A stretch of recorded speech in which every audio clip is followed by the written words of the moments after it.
You are about to see the second of 3 films which have been made to help us size up our enemy, Japan.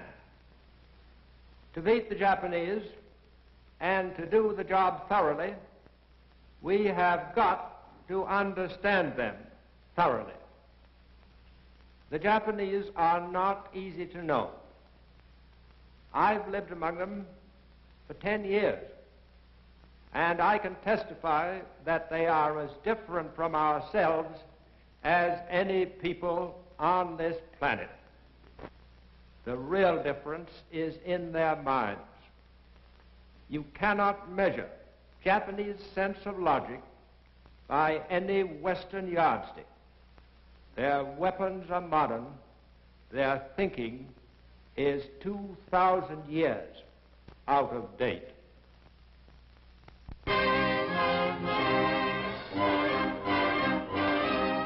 To the 70 million people of Japan, Hirohito, their emperor, is a god through direct descent from the great sun goddess Amaterasu. They believe that he personally owns Japan, its land, its resources, and even themselves. And they believe that it is the right and destiny of Japan's emperors to rule the whole world. To bring about the fulfillment of this destiny and to destroy all nations and peoples which stand in the way of its fulfillment is the sacred duty of Japan's army and navy. The army of Japan is a well-trained, sternly disciplined force of fanatics steeled to reckless courage by a primitive moral code which assures to every man who dies in battle an immortal life among the Shinto gods. Behind the fighting forces stand all the wealth and power and resources of a people whose national dream is to see Tokyo established as the capital of the world. From Tokyo, the Japanese have for over 11 years been carrying on one long, uninterrupted war. Again and again, Western economists have predicted that Japan's economy must soon collapse. But Japan is stronger today than ever before in its history. An adaptable people, the Japanese have made good use of the inventions and conveniences of the Western world, which might fit in with the plan for world conquest, which is their national obsession. Non-essential industries in Japan have been all but wiped out, for the empire has recognized but one need, the need for the materials of war.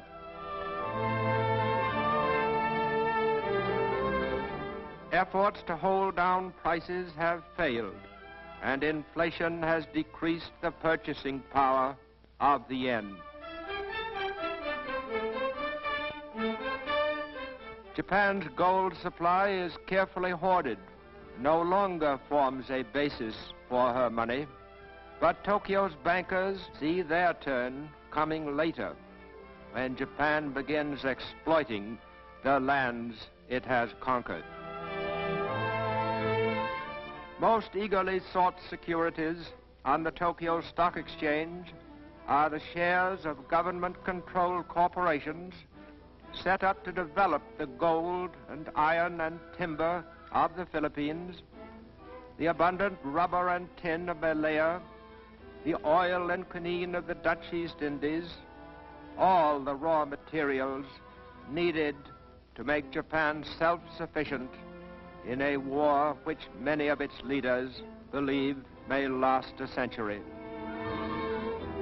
Never an inventive or creative people, the Japanese have always depended on the scientific and industrial knowledge of the Western world. And now that they are at war with Britain and the United States, they find their chief source from which to borrow fast-changing production techniques in Nazi Germany.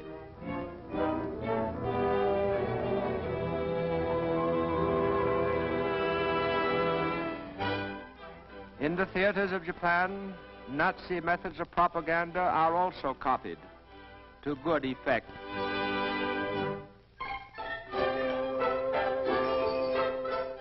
The Nazi concept of total war is highly satisfying to the Japanese mind, for throughout its modern history, Japan has been a totalitarian state preparing for total war. Playing their closely supervised part in total war are Japan's metropolitan newspapers, which ape the great American dailies. Before a stick of type can be set, it must be approved by the Army, the Navy, the police, and the Foreign Office. No story or editorial, no picture or cartoon may be printed which opposes the concept of a Japanese-ruled world. Thus, to the Japanese reading public, the progress of their holy war is an unbroken succession of triumphs. Every disaster becomes a victory, and all news is good news. For every channel of public information is being used to impress upon Japan's people that the war is proceeding according to a divinely guided plan, and that the people's part is merely to double and redouble their sacrifices on behalf of the Emperor and of their sons and fathers away at the front. Greatest single source of Japan's fighting men is its peasant population, long used to hard work and self-denial.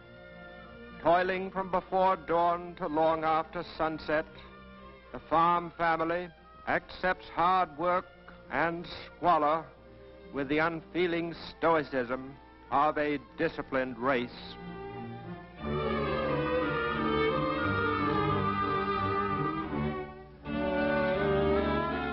Homes are crudely built with a framework of wooden beams and walls of mud and chopped straw.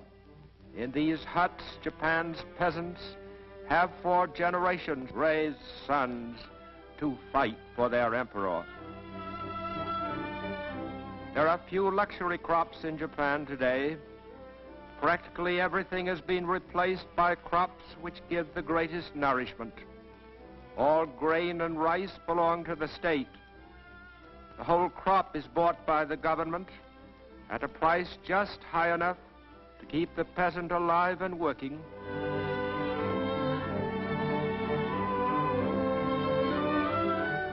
And in a nation where land is the chief source of food and life, no square foot of farmland, however meager, is left untilled. To protect its supply of hardwood, Japan has for years practiced reforestation on a national scale. And today its lumber, like everything else it produces, is going into the war effort in one way or another. To make sure that on the farm not an hour is spent in idleness, no material is wasted. Every rural community produces useful handicrafts.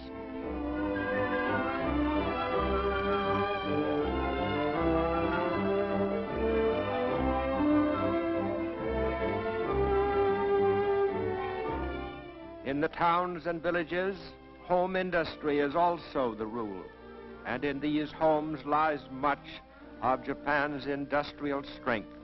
With each home a miniature factory, the nation's total production is almost beyond estimate.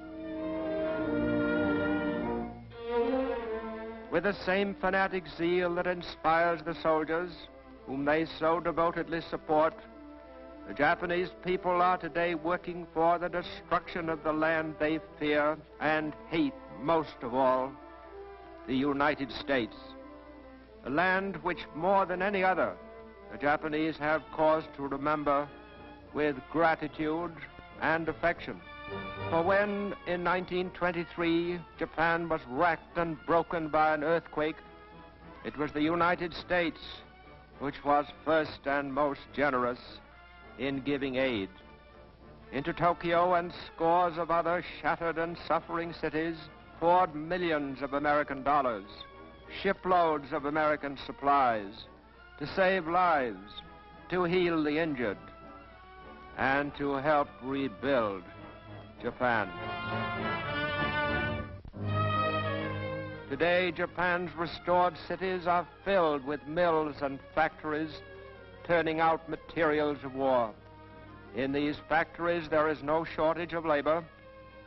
Farms and villages comes an endless supply of girls eager to contribute to the war effort for a year or two before they marry and begin bearing sons for the Army and Navy.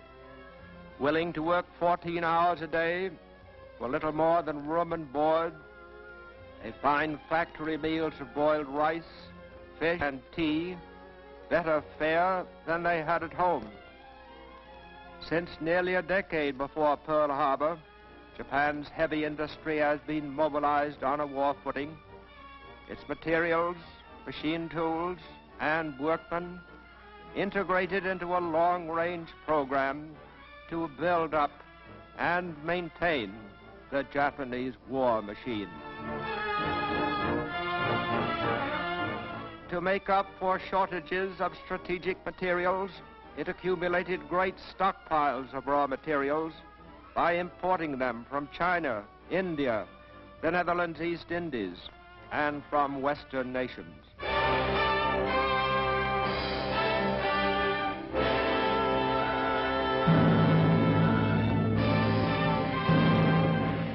Japan's state religion is Shintoism, which teaches that Japan is a heavenly land, protected by their gods, who have even taken the form of a divine wind, which scattered and confounded enemy fleets.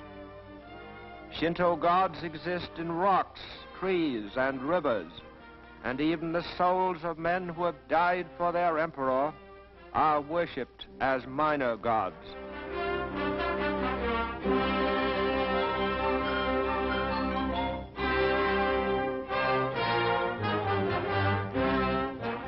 And in the immemorial fashion of these ancestors, they fortify with pageantry and savage symbolism their belief that innumerable and very fierce deities have destined them to be the conquerors of the world. Early in life, Japanese school children learn to feel the proper reverence for national heroes, for by implanting such devotion, the empire is assured of a youth imbued with fanatical courage and militarist ideals.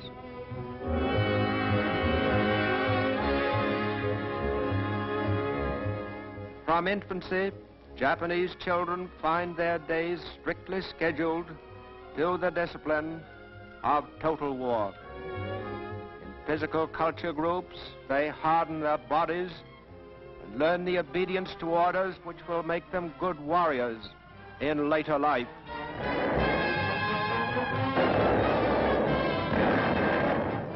By wreaking pitiless destruction upon unarmed cities and their helpless people, and by slaughtering all those who stand in Japan's way, the young Japanese will win honor and grace in the sight of his gods.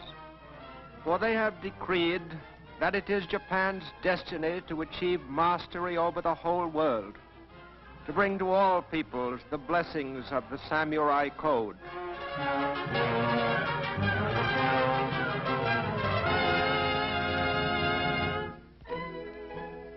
In learning to read and write the complex Japanese language, of more than 4,000 characters, there is stern discipline for the mind.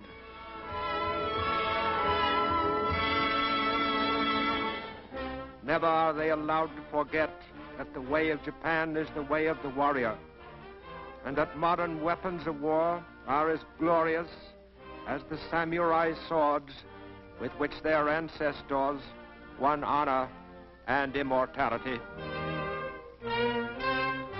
To the Japanese child, these are not mere planes and ships, but symbols of the conquering might of his august emperor. As he grows older, the future Japanese soldier devotes a large part of his time to the study of warfare. He learns to submerge his individuality in mass drills and maneuvers which teach him the fundamentals of the life he will soon lead.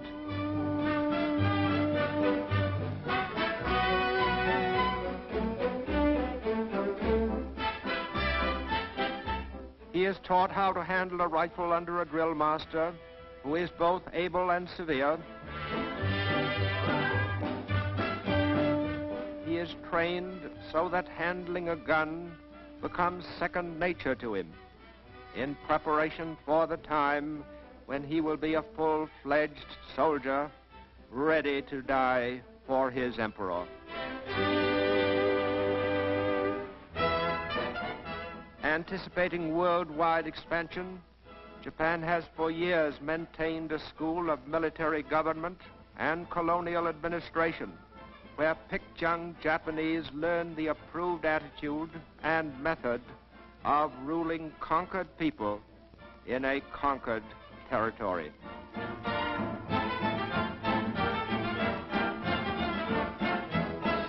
The emperor's future Gauleiters lead a Spartan existence, become used to the simple rations which must be their lot until the day of final victory.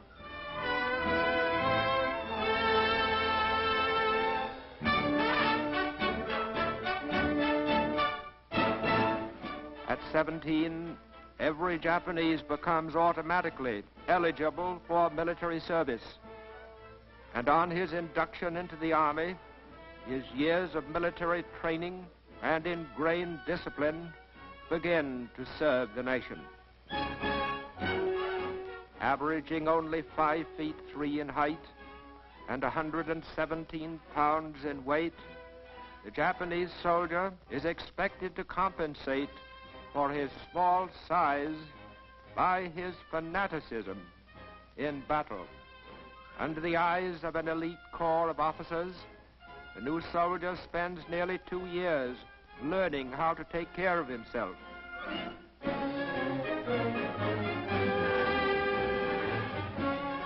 And it is a matter of pride with each Japanese soldier that he conform to the accepted pattern.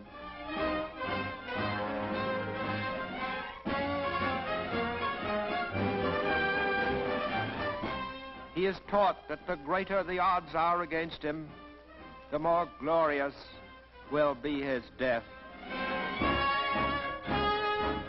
Building on this foundation of the will to conquer, the Japanese have made good use of the offensive spirit which inspires their people.